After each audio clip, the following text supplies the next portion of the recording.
Hello good morning guys. So guys mirror of common error से आज starting से लिया है सेट हमने आपको दोनों तरफ से सेट चला रखा है, ये आगे से भी और पीछे से भी। कल हमने आपको 260 से आगे के सेट कराए थे। आज ये स्टार्टिंग से हैं आपके सेट नंबर 15। इससे पहले 13-14 की वीडियो हम लोग अपलोड कर चुके हैं इसकी। सेट नंबर 15 ये आपका BSRB एग्रीकल्चर फाइनेंस कॉरपोरेशन में आया हुआ है। 1989 का ये एग्ज़ाम है, यानी कि 1889 का 1989 सॉरी। और पहला क्वेश्चन आपके सामने ये रहा, कह रहा है कि if Preeti had worked hard he will have got the job. Conditional sentence का एक रूल है, if plus subject plus had plus verb की थर्ड फॉर्म, तो नेक्स्ट पार्ट में आएगा subject plus would have plus third form, subject plus would have plus third form. जबकि यहाँ सी वाले पार्ट में उसने विल हैव लगाया है, आपको इसे विल को वुड करना होगा तो ये सेंटेंस करेक्ट होगा। हालांकि ये रूल इतनी बार आपके सामने आ चुका है कि अब शायद ये आपको भी रट चुका होगा खूब अच्छे से। तो यहाँ पे इस सेंटेंस में हो जाएगी आपके सी पार्ट में एरर। आगे बढ़ते हैं। Ravi prefers self employment to job in any office. देखिए यहाँ पे ये तो कंफर्म है कि प्रेफर के साथ हमेशा टू आता है, ये तो आपको पता चल ही चुका होगा। आप यस उसने दिया भी है, Ravi prefers self employment to job, लेकिन जॉब से पहले आपको आर्टिकल अ का इस्तेमाल करना होगा तो ये सेंटेंस करेक्ट होगा। Ravi prefers self employment to a job in any office, यानी कि इस सेंटेंस का आंसर हो जाएगा आपका सी पार्ट में इसके एरर है। अगर वहाँ पे जॉब से पहले और लगा दिया जाए तो ये एरर आपकी ठीक हो सकती है। क्लियर है बात। नेक्स्ट सेंटेंस पे चलते हैं। सेंटेंस नंबर नेक्स्ट थर्ड कह रहे कि I know now and I have always known that helps come first from with in. I know present बनाया सेंटेंस, वर्ब की फर्स्ट फॉर्म है now, and I have always non present में रख के third form लगाई है, ये भी ठीक है बात। दैट हेल्प्स, लेकिन यहाँ पे जो उसने हेल्प्स करा ये आपका रॉन्ग हो जाएगा क्योंकि हेल्प्स जो है यहाँ पे एक अनकाउंटेबल नाउन की तरह अर्थ मारा है। यस, और इसको ध्यान रखते हुए जो है आपको यहाँ पे से हेल्प के साथ में कम्स जो दिखा, देखिए सबसे पहले तो मैं इसी की ले लूँ फिर आपको ये क्लियर हो जाएगा अपने आप। यहाँ पे दो एक साथ दिखाई दे रहे हैं और दोनों में ऐसा ई एस है, दोनों में एस या ई एस आया हुआ है, लेकिन ऐसा आपको कभी देखने को नहीं मिलेगा कि एक ही सेंटेंस में नाउन में भी एस लगा हुआ हो और वर्ब में भी एस या ई एस लगा हो। यस, डबल एस या डबल ई डी आपको अलाउ नहीं है। अगर नाउन में एस या ई एस होगा तो वर्ब में नहीं आएगा, और अगर नाउन में नहीं होगा तो वर्ब में आएगा। ऐसा है कुछ रूल। यहाँ हेल्प एक अनकाउंटेबल नाउन की तरह इस्तेमाल हुआ है, हेल्प में से आपको ऐसा हटाना होगा। वर्ब में ये ठीक है, दैट हेल्प कम्स, ऐसा कहना चाह रहा है that help comes first from within, यानी कि इस सेंटेंस के सी पार्ट में एरर हो जाएगी। हेल्प्स को हेल्प करना होगा तो ये सेंटेंस आपका करेक्ट माना जाएगा। यस,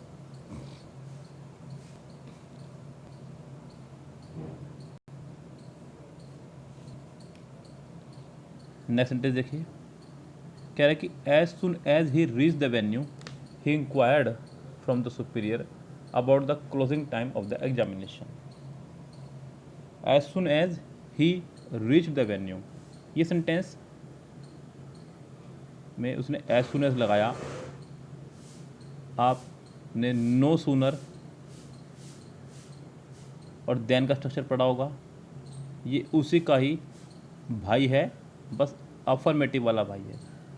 कैसा भाई है ये उसका? अफर्मेटिव वाला। ये नेगेटिव भाई है, ये अफर्मेटिव भाई है। स्ट्रक्चर वही रहेगा, एज सुन एज के साथ सेकेंड फॉर्म लगाई है, नेक्स्ट पार्ट में भी सेकेंड फॉर्म आई है, इंक्वायर्ड। तो ठीक है, as soon as he reached the venue, he inquired from the superior. He inquired from की जगह आपको लगाना होगा इंक्वायर ऑफ। इंक्वायर के साथ में ऑफ प्लस समबडी, और इंक्वायर के साथ में इनटू प्लस कोई केस, और इंक्वायर के साथ में अबाउट प्लस समथिंग। तीनों को ही याद रखिएगा खूब अच्छे से। जैसे कि उसने कहा they inquired of me, they inquired of me. Next sentence में उन्होंने कहा द पुलिस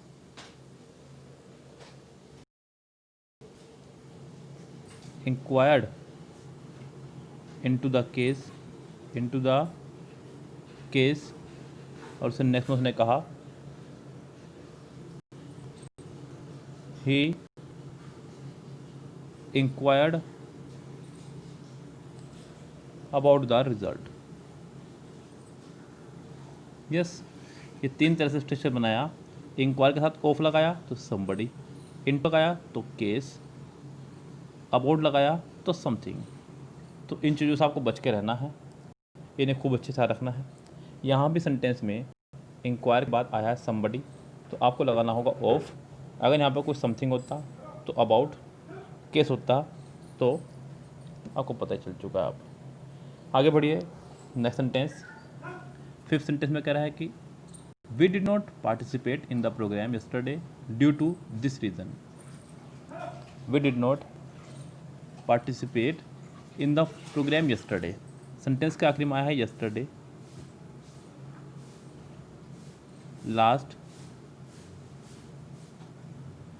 प्रीवियस, एगो। तो सेंटेंस बनेगा आपका पास्ट इंडेफिनिट। तो बना हुआ है did not plus first form लगाई है, ये सब तो ठीक है। ड्यू टू दिस रीज़न की जगह आपको लगाना होगा फॉर। क्या लगाना होगा? फॉर, क्योंकि रीज़न अपने आप में ही कारण को शो करता है। आपको उसके लिए अन्य कोई कारण बताने वाला word due to, owing to, because of आदि शब्दों का इस्तेमाल नहीं करना है, क्योंकि ये खुद ही कारण को शो कर रहा है। आपको इसके साथ में due to, owing to, because of आदि शब्दों का इस्तेमाल नहीं करना है। फॉर दिस रीज़न लगाएंगे, ये ज़्यादा बेटर रहेगा। We did not participate in the programme yesterday for this reason. बस ये सेंटेंस का आंसर हो जाएगा आपका करेक्ट। ओके, नेक्स्ट सेंटेंस देखिए। नेक्स्ट सेंटेंस है सेंटेंस नंबर 6। ये भी बड़ा सुंदर सेंटेंस है बच्चों। Carrying such a large amount of money with you in dangerous in Mumbai. Carrying such a large amount of money with you, यहाँ पे सी सेंटेंस में विद यू कहना एक तरह से सुपर फ्लोज हो जाएगा।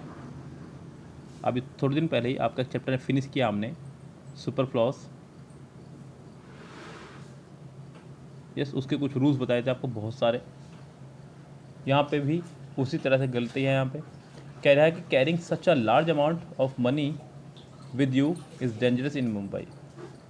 Carrying such a large amount of money is dangerous in Mumbai. बस इतने से ही काम चल जाएगा, या फिर यहाँ से आप विद हटा दीजिए। क्लियर बात? चलिए आगे चलते हैं। सेंटेंस नंबर आपके 7 पे कह रहा है कि political education in real sense should develop people who will be committed to bringing social change. Political education in real sense should develop people who will be committed to bringing social change. यहाँ आपको एक छोटी सी mistake sentence में दिखाई दे रही हो गई, sentence number 7 में। देखिए ध्यान से, सबसे पहली बात तो ये कि यहाँ पे उसने टू ब्रिंगिंग सोशल चार्ज, यहाँ टू ब्रिंगिंग सोशल चेंज होना चाहिए था, ना कि चार्ज। सोशल चार्ज मतलब सामाजिक दोषारोपण, सोशल चेंज मतलब सामाजिक परिवर्तन। तो यहाँ पे सोशल चार्ज की जगह सोशल चेंज होना चाहिए था। डी पार्ट में ये आपकी एरर है। The leaders of the striking worker called for the director for negotiation. ध्यान दीजिएगा यहाँ पे सेंटेंस में,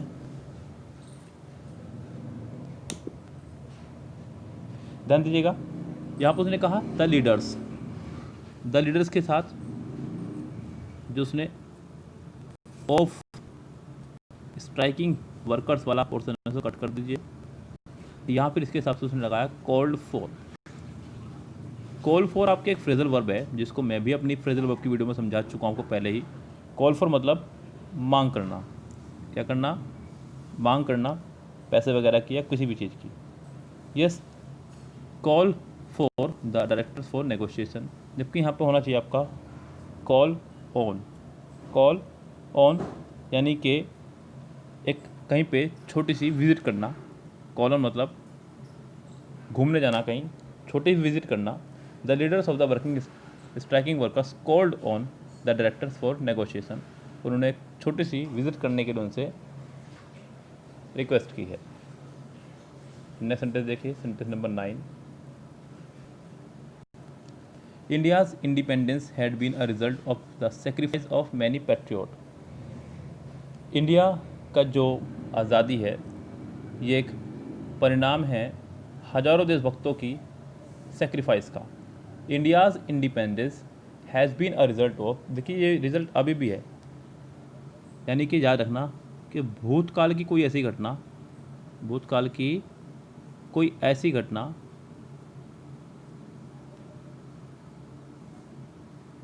जिसका प्रभाव वर्तमान में भी हो,